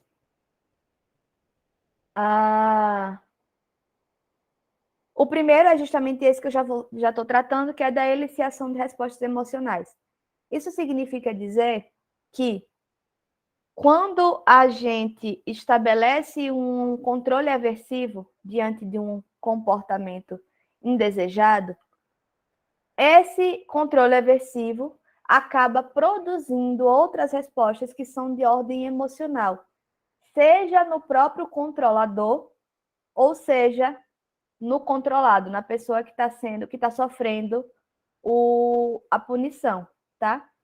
No caso do controlador, os sentimentos que são, as respostas emocionais que são eliciadas e que acabam desandando todo o processo educativo, são comumente, melhor dizendo, as respostas de culpa ou de pena. Como assim? Imagine que eu sou uma mãe trabalhadora. E aí meu filho está em casa brincando com a babá o dia inteiro, ou com a avó, ou sei lá com quem for. E eu tô no trabalho. Chego em casa cansada, depois daquele dia exaustivo, que deu um monte de merda. E aí eu chego em casa e a criança fez uma obra de arte de presente para mim. Pintou a minha parede branquinha e bonitinha toda. E aí eu fico puta e vou e dou uma bronca na criança. Dou uma bronca, coloco de castigo, seja o que for, tá? Ou seja uma punição positiva ou negativa, ou seja, eu dou uma bronca, uma surra, ou dou um castigo tirando alguma coisa que ela gosta, tudo isso é punição. Então, beleza, tá feito. Só que aí, depois eu penso assim, poxa, ela só queria, ela só não entendeu o lugar certo de fazer essa obra de arte, né? Ela tinha que ter feito isso no papel. E ela fez na parede, e eu tinha que só ter ensinado para ela que não é ali que ela faz. Então, não precisava disso tudo. Aí eu vou lá, no quarto da criança, e eu comecei dizendo que era um menino, virou uma menina, né? Não importa. É não binário. Eu vou lá, peço desculpas e desfaço o que eu fiz. Só que, veja, pedir desculpas não é um problema, tá? Isso, inclusive, é indicado em termos de educação de filhos. Mas a questão é a seguinte: quando eu dei a bronca, ou quando eu dei o castigo, eu tinha, de fato, uma punição em vista, que era justamente a de fazer com que aquela criança nunca mais pintasse na parede da minha casa. E quando eu vou lá e peço desculpas, eu não apenas desfaço o mal feito no sentido do tom que eu usei, né? No sentido de que eu estou com pena dela porque ela tinha uma boa intenção, ou porque eu estou com culpa, porque eu digo assim, ai, poxa, eu passei o dia inteiro na rua e na hora que eu chego eu faço um negócio desse. Mas quando eu sinto né, quando esses sentimentos são eliciados e eu vou lá e desfaço o que eu fiz, eu perco o efeito do que eu estava tentando trazer. Então, aquela criança, para ela vai ficar confusa aquela instrução. Ela pode ou não pode? Ela levou uma bronca, ela vai tentar não fazer mais, porque ela levou uma bronca, mas depois também ficou tudo bem, então talvez não seja tão grave assim, né? Então, essa é uma questão do controlador, tá? Uma eliciação de respostas emocionais do controlador. Mas a própria criança também, ou a própria criança que não precisa ser criança, tá? Só que nesse exemplo ela também vai produzir alguns efeitos emocionais que vai fazer com que ela acabe produzindo outras respostas indesejadas, além daquela que era esperada, tá? Que era de reduzir o comportamento ou de aumentar o comportamento. Então, quanto a isso, né, quando uma pessoa recebe muita punição, muito reforçamento negativo de forma continuada, ela acaba associando a punição ou o reforço negativo com a própria. Veja, como é que eu posso dizer? com a própria pessoa que dá o castigo ou que dá a bronca, enfim, que produz aquele controle aversivo, tá? Então, no livro eles falam do exemplo dessa ideia de respeito que a criança tem com os pais, né? Que na verdade não é respeito, é medo, né? E nessa história de você ter medo, você acaba não conseguindo estabelecer uma relação saudável com os pais. Mas eu tenho outro exemplo que eu acho que é mais esclarecedor, que é o seguinte, que também no livro eles dão um exemplo da namorada, né? Da namorada que é muito ciumenta e acaba produzindo aquele efeito. Eu tenho um amigo que tem um exemplo bem parecido nesse sentido. Ele me conta que ele tinha uma namorada que era muito ciumenta, muito possessiva. Ele gostava muito dela e tal, tinha uma relação, né? Fora esse detalhezinho, tinha uma relação muito boa. Mas toda vez que eles se encontravam, é como se fosse um ritual, assim, sempre começava por um desgaste emocional, de perguntar onde é que estava, para onde é que foi, como é que foi, quem era aquela pessoa, etc, etc. E aquilo ia produzindo um desgaste ao ponto de que toda vez, e que chegou um determinado momento do relacionamento, que toda vez que eles iam se encontrar, ele começou a sentir crise de ansiedade. E aí ele entendeu que tinha algo que não ia bem naquela relação, né? Ele não estava entendendo, ele não conseguia definir o que é que acontecia, mas tinha algo que não ia bem naquela relação. E aí ele resolveu acabar e tal, embora, né, achasse ela uma pessoa maravilhosa e tal, aqueles términos bem difíceis, justamente porque a gente não consegue dizer muito bem o que é que está ruim, né? Tem algo ali que não está funcionando, mas de algum modo gosta da pessoa e tal. Depois de muito tempo ele entende que é isso, de que assim, aquele comportamento dela, né, que é um controle aversivo que ela fazia, era tão constante, era tão recorrente, que ele começou a associar o sentimento que ele tinha de desgaste emocional, de ansiedade, enfim, de tudo isso, com a própria pessoa. Então, ele pensava no namorado, uma pessoa que ele gostava, e ele ficava ansioso, sem saber muito bem por quê. Causava um mal-estar ali. Então, ainda que eles se encontrassem daquela vez, uma vez excepcional, ela não fizesse esse movimento, ele ainda assim sentia, né? Sentia esse mal-estar. E ele começou a sentir isso independente de acontecer a situação estressora, entende? Então é isso, assim.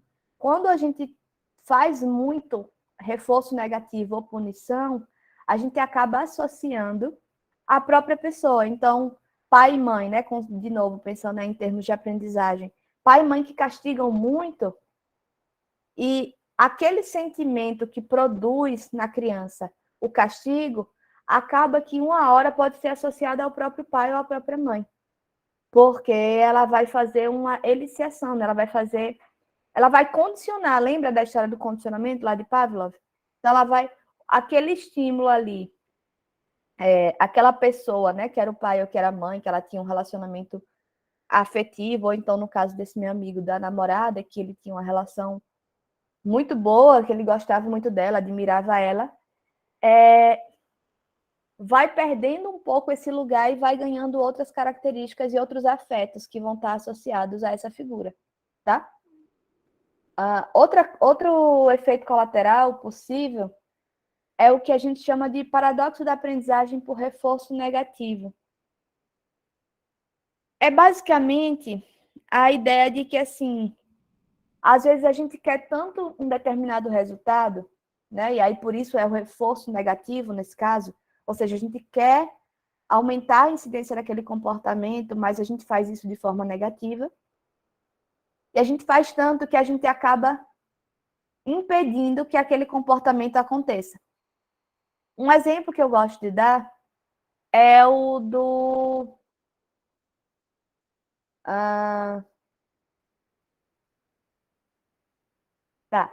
da pessoa que está estudando uma língua estrangeira. Ela está ali se batendo. Digamos que você está estudando inglês. Vocês aqui estão estudando inglês. E aí vocês estão se esforçando, tentando formular uma frasezinha.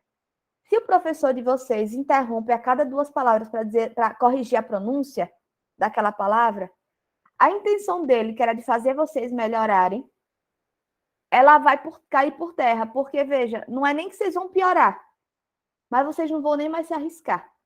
Vai ter uma hora que vocês não vão nem mais tentar, porque já é difícil, já é constrangedor, já é uma coisa desafiadora, porque está todo mundo te olhando, e você se sente meio envergonhado porque está falando besteira, está falando errado. E aí, quando a pessoa está ali te corrigindo o tempo todo, ou seja, é um reforço negativo, porque ela está ali tirando um estímulo. Ela está dizendo, ao invés de ela dizer assim, vá lá e continue, ela está te interrompendo o tempo todo, está fazendo você parar para corrigir uma questãozinha, tá? E aí isso vai acabando produzindo um certo bloqueio. E aí quando você vê, você não consegue nem mais arriscar. E veja, não é nem porque você fala pior, né? Não é porque você parou, mas simplesmente você parou de tentar. Então, esse seria o paradoxo da aprendizagem por reforço negativo, tá? Eu estou dando uns exemplos bem por alto, porque, primeiro, spoiler, tem uma questão sobre isso. Então, eu queria, pelo menos, ter passado por essas questões, né? Ter explicado para vocês, para não dizer que vocês estão dependendo só do livro para falar, para responder.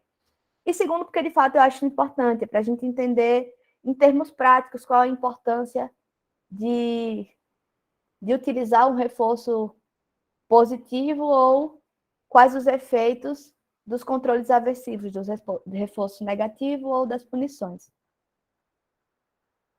A supressão de outros comportamentos além do punido é fácil, né? É daquela situação da criança que é muito tagarela, que é muito faladora, não sei o quê.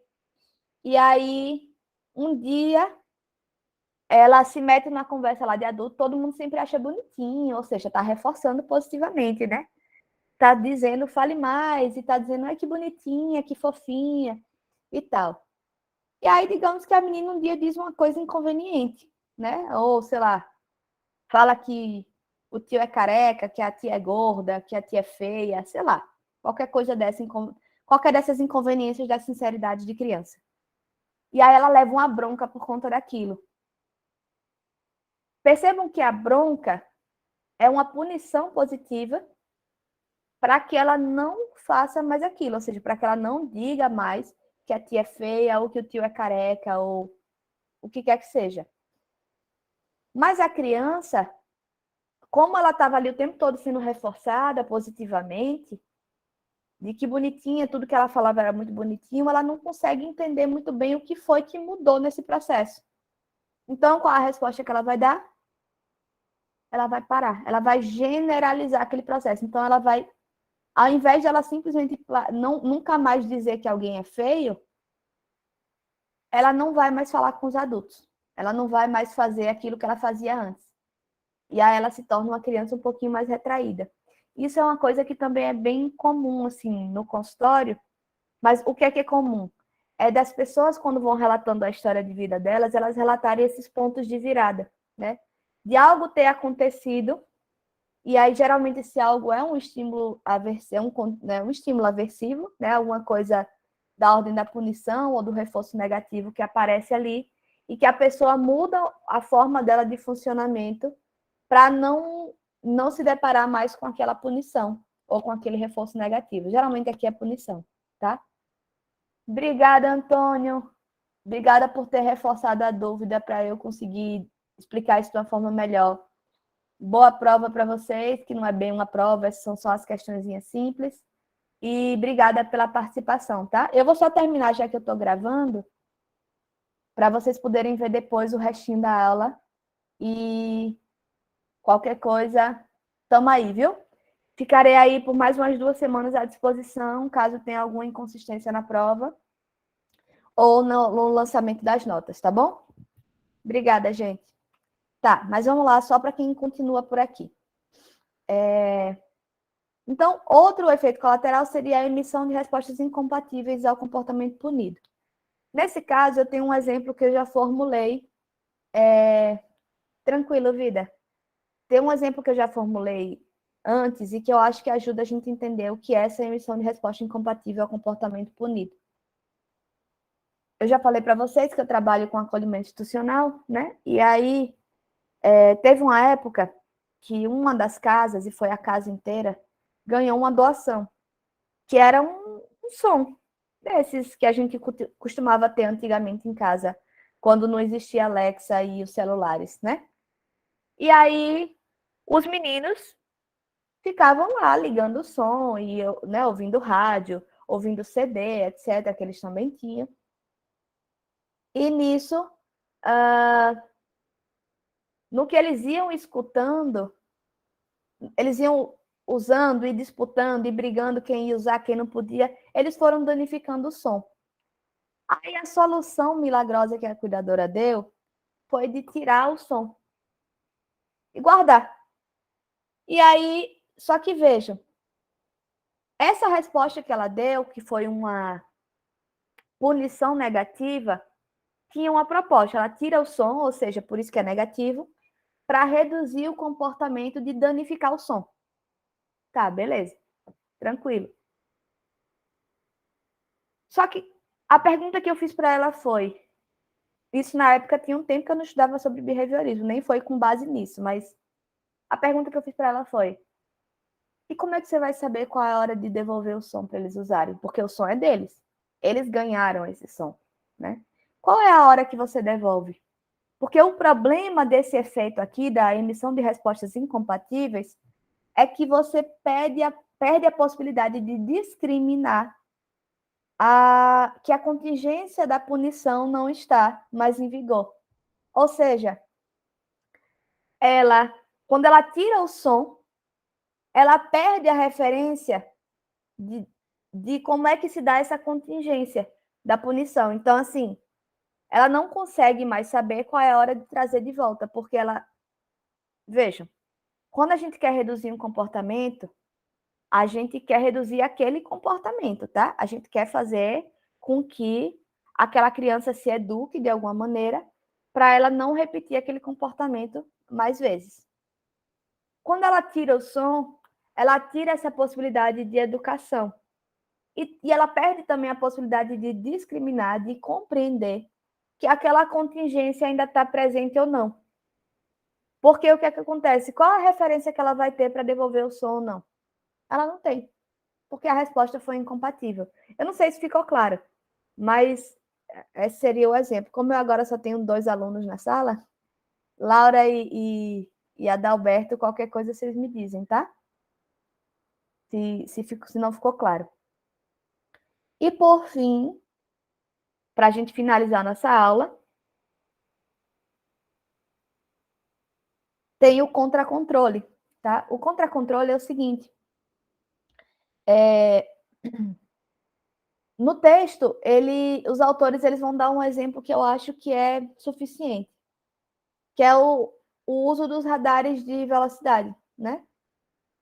Porque, veja, a ideia dos radares de velocidade é justamente para estabelecer aí uma norma e estabelecer um hábito até de que os cidadãos só dirijam até aquela velocidade. Então, em Aracaju, os radares, de forma geral, são de 60 por hora.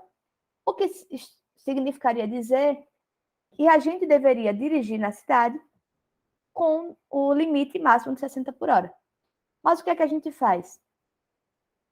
A gente, dependendo da rodovia, da via, né? Não é nem rodovia, porque rodovia já é estrada fora. Mas dependendo da via, a gente anda a 80, a 100 por hora. Só que a gente decora onde tem o radar e a gente freia, desacelera, freia na frente do radar para a gente não levar a multa. É isso que é o contracontrole, que é o seguinte: o comportamento que seria punido, né? E aí seria uma punição positiva, que é a adição de um estímulo para reduzir um comportamento. Então, o comportamento que está sendo punido aqui é o meu comportamento de andar a 80 por hora, 100 por hora. Ele continua a ocorrer sem entrar em contato com a punição, porque eu consigo fazer um contracontrole. Eu consigo estabelecer um determinado momento em que eu vou desacelerar para que eu não sofra essa punição, tá? E aí, o que os autores do texto vão dizer para a gente é que a mentira é um bom exemplo e o principal exemplo de contra-controle.